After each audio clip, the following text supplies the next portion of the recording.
everybody and welcome back to our channel. If you're new here, my name is Lia. And I'm AK. And this is our channel where we document property investing, business and working together as a couple.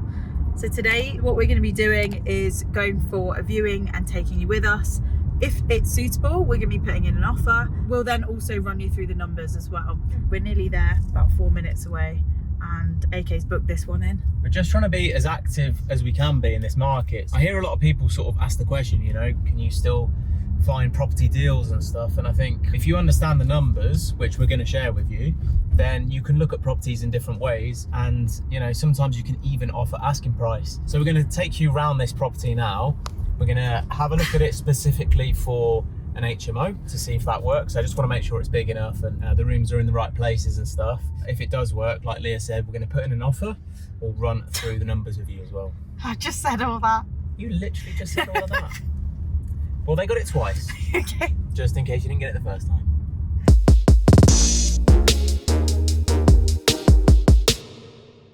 Built in 1903, Atch. Is it? Yeah, just seen up top. Crazy, isn't it? 1903. 1903. Just think someone else was living there.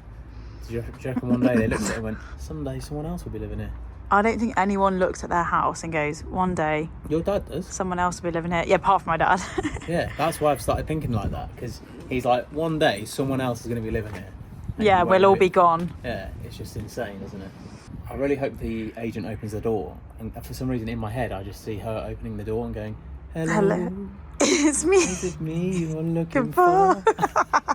I thought you were going to do that. Hello, Adele. Oh, yeah, that one. It's me. Right, okay, maybe you should drop the agent a call, see if they're running late. The interesting thing about this house, just from pulling up here, is that it's moments away from a train station, which is 1 hour to central London. So this is perfect like commuter location if you're someone that is working in Milton Keynes or London. It's like 36 minutes I think to Milton Keynes and then an hour to London, because I take that train quite a lot, but I drive 15 minutes to the station and park there, but you can walk from here. I like the look of these apartments opposite. These look fairly new, right by the station, and the station's just over there. So after waiting for a little bit more time, the agent finally arrived, and it was actually somebody that I'd seen quite a few times on different viewings that we'd done in the area. One thing we would say is that it's always good to build rapport with these estate agents, because essentially they have the direct contact with the vendor, who is essentially the owner of the property. Don't underestimate the power of building rapport with these agents, because essentially when you're putting in offers, you are competing against various other people putting in the same type of offer. Building rapport with somebody subconsciously can actually be something very, very powerful. We like to talk to the agents about our current projects and what we've got going on. It's a really nice, subtle way to signal to them that you're an active investor and that you're not going to let the sale fall through. They really want to know that you've got your finances ready to go and you're professional enough to move quickly if your offer is accepted. Here's a really important tip, guys. If you are viewing properties around October or November time, you'll find that people really want a sale agreed before Christmas so that they can draw a line in the sand before the end of the year. Now in this case, this is a probate property, which means the house is being sold as part of a deceased person's estate. Usually these sales take a bit longer due to the admin level involved, as the executors have to wait for something called the grant of probate. Now, if you're regular here on our channel, you'll probably have seen a lot of these properties, which are these terraced townhouses. They're very long and thin. They go back. You get a lot of space in length, but you don't get a lot of width. So as we're walking through the property, AK and I are discussing the size. Do we think it's big enough to implement the HMO strategy that we've done in this area? Are those downstairs living rooms big enough to perhaps be a bedroom and then another bedroom, or a bedroom and a communal area? Those are the sorts of things we're talking about as we're walking through. And one thing that I did want to mention in this video is that only a few years ago, we were buying properties like for like in this postcode for around £115,000, offering the asking price and getting offers accepted. Now, this property today is on the market for £140,000, which is £25,000 more than what we were paying only a few years ago. And it is in need of full refurbishment to bring it up to modern standards and get it let out to either a nice family or as an HMO strategy to multiple occupants. just mentally walking through it and going through the numbers in our heads of what the refurb is going to cost and what we're looking at for the purchase is something that's going through our mind during this walk around. Right, so out through the kitchen door, we're just having a look here for this alternate entrance. Down this shared alleyway and through a gate, you can actually enter the property through what is currently the kitchen. That is something we'd definitely be looking into if we did turn that first reception room into a bedroom, because you don't want other tenants walking through your bedroom to get into the house. And then coming to the back of the property, we're just having a look now at the roof as best we can, see if there's any obvious damage here, because roofs are expensive to fix. Obviously noticed here there is a large part of the roof is the flat roof over the bathroom there, so I'll definitely be having a look at that when we go upstairs out through the window. I saw some plants here, so I was having a little sniff as well. Right, okay, so let's go upstairs now. The second reception room of the property that has the stairs going up. So this is the living room, and you got these very, very steep stairs. I was holding onto the banister on the side because they were really, really steep, which is often the case in these old properties. Now this is the biggest room here with this lovely green carpet. As well as joking around in the wardrobe, we're actually looking to see the size of it, see if there's an opportunity to put an ensuite there.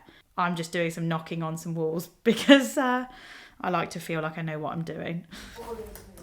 That's brick. Right, down the corridor.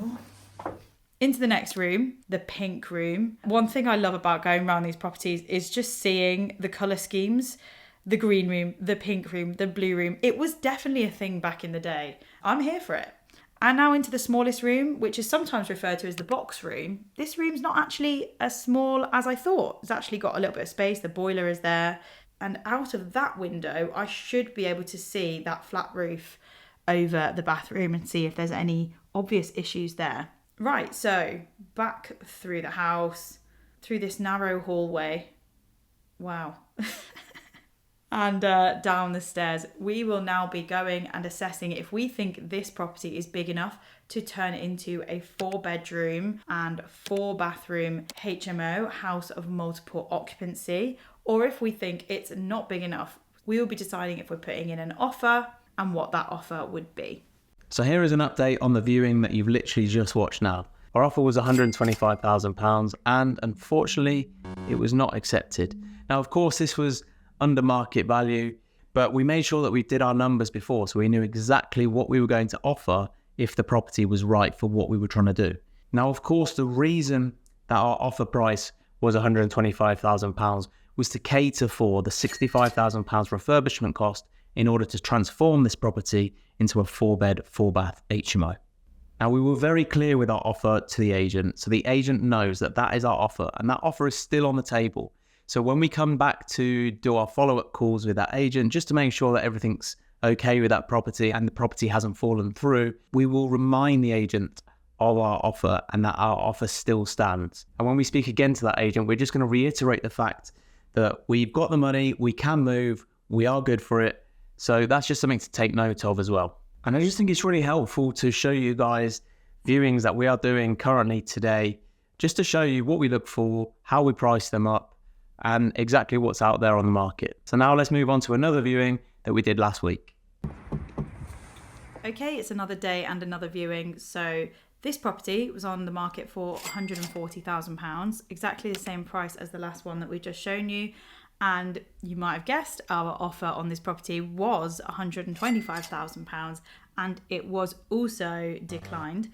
But what I will say is that I did some digging on this property and I can't find any sale agreed price on it. It seems to have been removed from Rightmove.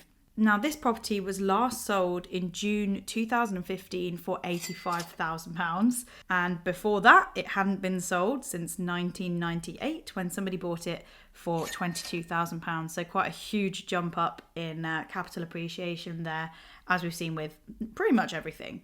So yeah, let's take you around this one. Interestingly, this agent that we met right here is from a company called Vuber, which I thought was quite funny. Who do you work for? Is it a viewer? Like Uber, but for viewings. So I actually Googled them when I got home and I found out just how popular they are amongst estate agents, property managers, auctioneers use them quite a lot. It just means that their calendar can be really open. And you've got people like this young person here who's available to open doors and has a car and can be in the area. So maximum amount of viewings. So if you are even a private landlord and you can't always be in 10 places at once, then I did think this company actually looked quite interesting, would potentially be very helpful in terms of like maximizing income. So yeah, definitely one to look into. So let's have a look around this property. Straight away from the entrance, I did think it was slightly bigger than the first house we saw, but again, the first house we did see had all of those wardrobes in the first reception room, so it was actually hard to see the true size of the room. Then into the second reception area, this felt like, again, quite big compared to the last one. I'm wondering if on camera it looks like exactly the same size, but it did feel like a little bit more spacious than normal. It actually reminded me of the first ever property that we purchased in terms of layout. It has this galley kitchen, and then outside there is a SpongeBob mural. Outside there is what used to be the outside toilet. There used to be toilets there in those old properties. Imagine how cold it would be going out to the loo in the middle of the night. Anyway, so I wanted to just show you what I meant earlier by the shared alleyway down these terrace properties. So when you're buying these houses, if you are looking to move the location of the entrance to perhaps make the first room a bedroom, you can look to using this alleyway to create an alternate front entrance. So coming down that alleyway and then into the kitchen. I know that is a little bit long-winded. It did look quite long, but it is an option and it works. Once you've seen one, you've kind of seen them all. Very low maintenance garden here, but I do think that would need some tidying up. Perhaps a jet wash of all of those slabs to sort of make it look a bit fresher, and maybe some potted plants and get some greenery out there to make it look a bit nicer for tenants. And then just having a little look at the roof here. You can see some tiles coming away there just above that bathroom window. And apologies, but that is my dad's finger over the lens there. That is what you get when your family are recording for you. Good job, Dad. Okay, so now let's head back inside the property. I did really enjoy that SpongeBob artistry there. I thought that was very good. Now the stairs are located in the same place as they are in the first viewing that we saw. So through the living room and up these very steep stairs. It's always the same story. Here I am being very dramatic, as always. Up these stairs and into what is usually the biggest bedroom of the property first. This actually felt quite small, but I can't tell if that's just because of all the furniture, the desk, the wardrobe, the bed. Now down the corridor, just a peek into the other rooms. A good sized room here. As always, we are looking to see if there's a wardrobe where we could sort of utilise that space as part of an ensuite. And then right now, I'm just having a look to see if the box room and the bathroom could become one large room with an ensuite as well. I always like to have a look at the boiler just in case it is usable. Usually we do upgrade all of the boilers if we're doing a refurbishment, just because with 4 people living there, we usually get a more industrial size cylinder that can cope with 4 people all wanting hot showers all at the same time. So as Lia mentioned in the video, once you understand the numbers and you understand the type of properties that you're looking at, once you've seen one, you've kind of seen all of them. And what I do say to a lot of people that I work with from a mentoring perspective is that it's about having as many options and as many deals in the pipeline as possible. It's kind of like a funnel, if you can imagine it. You want to have tons of offers in that pipeline because essentially it's going to tail down into hopefully one that gets accepted. It's just kind of part and parcel of property and putting in offers. And when we first started our training, they told us to have at least 50 offers in live at any one time. I'm not sure if we've ever had 50 in, I'll be honest with you guys, but we did try. We actually created a property offers log, like an Excel spreadsheet. I do share this sometimes with the people that I work with just to show them a kind of systemized format of offers, where they're at, if they were accepted, how much you offered, you know, that type of thing. So that's it for this week and this week's video. I hope you really enjoyed that. If you did and you haven't subscribed, please remember to hit that subscribe button because it really helps us out. And we will see you in the next one. See ya.